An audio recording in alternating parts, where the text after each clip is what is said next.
Hello everyone, I'm Zoe and you're watching Living for Him. Welcome back to another video. I know that it has been a while, but I'm super excited and glad to be back.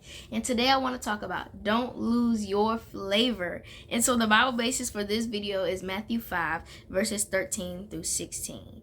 You are the salt of the earth, but if the salt loses its flavor, how shall it be seasoned? It is then good for nothing but to be thrown out and trampled underfoot by men.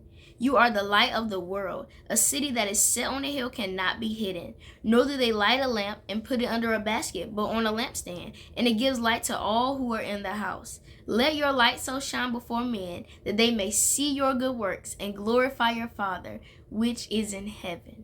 If we think about it, we honestly live in a bland world where everyone is acting the same, doing the same things, and they're all following after this same demonic agenda. And so the word is bland. That's why I love the analogy that we are the salt of the earth, because we are called to be different. We are called to be set apart. And when you think about it, I like my food seasoned. I like my food flavorful, full of that good seasoning or whatever.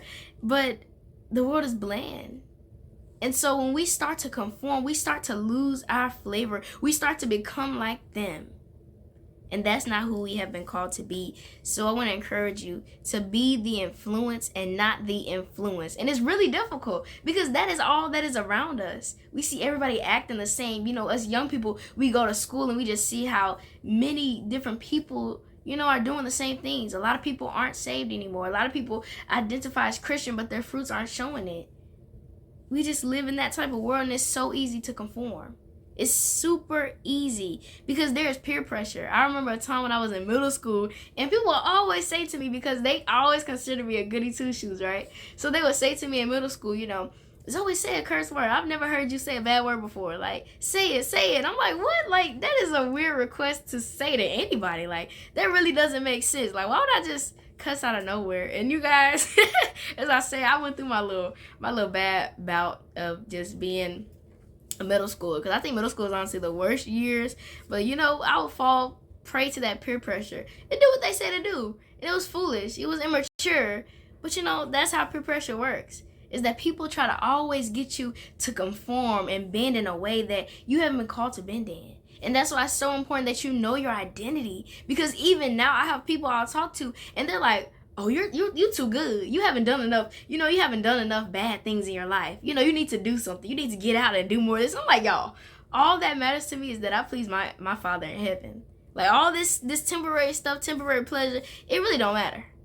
But as Romans 12:2 says, and do not be conformed to this world, but be ye transformed by the renewing of your mind, that ye may prove what is that good and acceptable and perfect will of God. The world is continuously always trying to get us to be different, to be someone that we're not meant to be. And it's up to us that we resist, that we push back, because as 1 Peter 5:7 says, be sober and vigilant. We got to be watchful, because our adversary, the devil, walketh about as a roaring lion, seeking whom he may devour.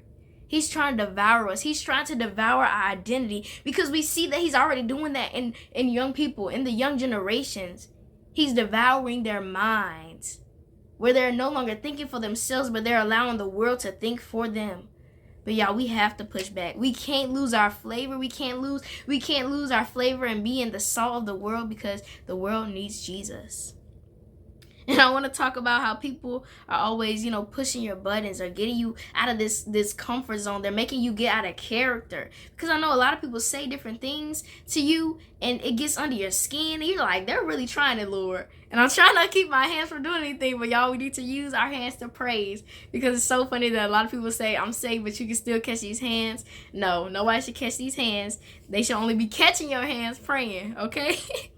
But as Ephesians 6:12 says, for we do not wrestle against flesh and blood, but against principalities, against powers, against the rulers of the darkness of this age, against spiritual hosts of wickedness in the heavenly places. Because a lot of the times people try to pull me out of like my nice character, where I get real like, it's like don't take me there. In other words, don't take me there, because I don't want to go there with you.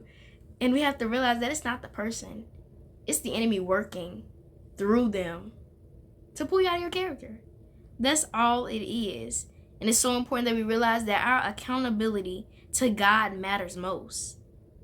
Not what anybody else says, not our accountability to anybody else. Pleasing man isn't what matters, but being accountable to him is what matters, because that is what keeps us grounded and disciplined. As Matthew 10:28 says, and do not fear those who kill the body, but cannot kill the soul, but rather fear him who is able to destroy both soul and body in hell. We must be watchful and vigilant, because they really be trying to get us Christians to conform and be like them, but we don't want to be bland. We want to be that light. We want our works to exhibit him and show how good our Father is. We want to share that joy with the world because they need him. And I always say in most of my videos, as I'm led to say, is to examine yourself, because we know that he is coming back for a church without spot or wrinkle, and we are the church. And we may say, oh, well, it doesn't really matter right now, or we're not really concerned about that. But I want to say that it's so important that we examine ourselves, because as Solomon 2:15 says, catch us the foxes, the little foxes that spoil the vines.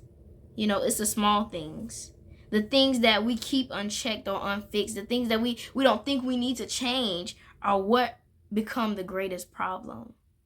So we must evaluate ourselves. I want to encourage you that all things are possible through him, that we must be watchful of our company that we keep, because in 1 Corinthians 15:33 it says, do not be deceived. Evil company corrupts good habits.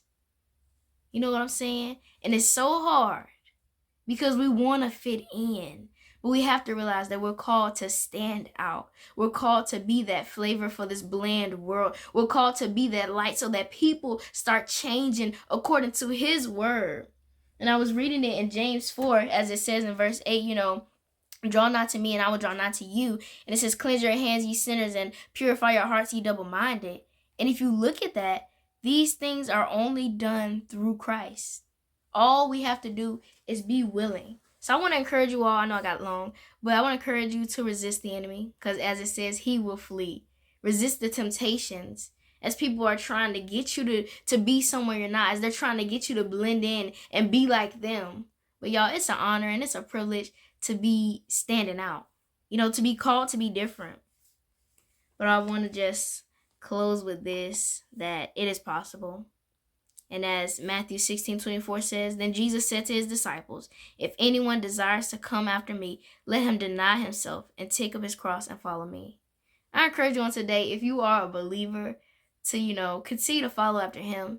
It's not easy, because we see the influence and how strong it is and how it's so easy to just start slipping up because you're around certain people. But we have to resist, we have to push back, and we have to be the influencers. And I want to have a small testimony, because I have this friend, and so I noticed that she was cursing a lot previously, and I really don't like cursing and stuff like that. I don't like when people use profanity and profane language or whatever, but a lot of people do it. So I started realizing that she started switching it up. She stopped cursing so much and she started using substitutes. And y'all, will take anything, because as long as the Lord is working, it matters. And he's changing people, and we just have to remain different. We have to be the difference. We have to be the salt in this bland world. So be encouraged and be blessed. I love you all. And as I always love to say, Jesus loves you and I do too. Bye.